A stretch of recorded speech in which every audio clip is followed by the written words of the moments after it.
Audi R8 RWS vs Porsche 911 GT3. The new rear-wheel drive Audi R8 takes on the Porsche 911 GT3 in a purebred sports car battle. Fast Audis are famed for their Quattro all-wheel drive, and the R8 sports car has been available exclusively with the setup since it was launched. But after the German company's tuning division changed its name from Quattro GmbH to Audi Sport, it's no surprise the mid-engine monster is now available with rear-wheel drive. The newcomer is called the R8 RWS, and is Audi's attempt at a purebred driver's car. However, that brief means it has to take on the undisputed king of this class, the Porsche 911 GT3. They're within a whisker of each other on price, and both have rev-hungry, naturally aspirated engines, dual-clutch auto boxes and rear-drive chassis. But which offers the purer, richer driving experience for the money? Audi R8 RWS. For powertrain, noise, looks, even more driver involvement.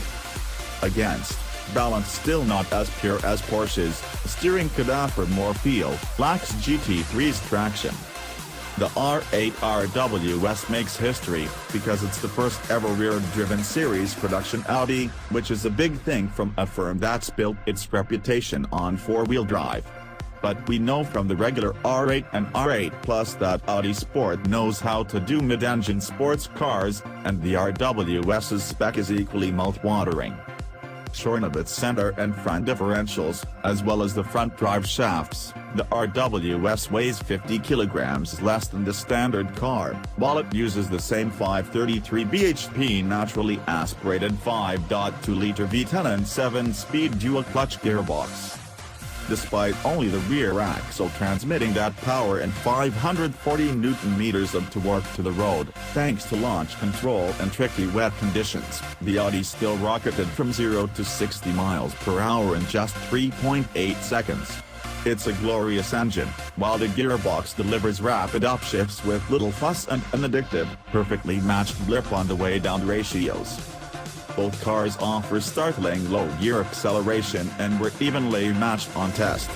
But longer gearing meant the R8 wasn't quite as quick in the higher ratios, despite its power and torque advantage. It took 7.6 seconds to go from 50 to 70 miles per hour, the 911 was 2 seconds faster. Outright straight-line ferocity isn't what this pair is necessarily about, though. Audi has fashioned this model as a pure driver's car, but it's not quite there on that front.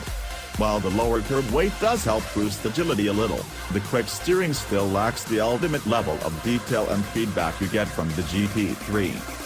Without the four-wheel drive hardware to redirect power to the front and keep the nose in check, there's marginally more understeer, too. This can be counteracted easily by flexing your right foot to call on the V10's torque and bring the rear axle into play, but if you do, be on your game, because the RWS slides predictably but quickly. We'd like a little more adjustability in the chassis, given the car's mission statement. Still, there are no complaints with the ride. For a low-slung sports car, the R8 tracks over rough roads with the welcome level of forgiveness and finesse. Body control is strong, too. But Audi's adaptive dampers aren't available as the RWS has a specific setup, and you notice this occasionally. At the very limit, the chassis control just becomes a little blurry where the GT3 stays resolutely composed. Still, this edge of usability is welcome, and with a high-tech cabin, where visibility is, unsurprisingly, limited, you could use the R8 daily, even if few owners actually will. Porsche 911 GT3.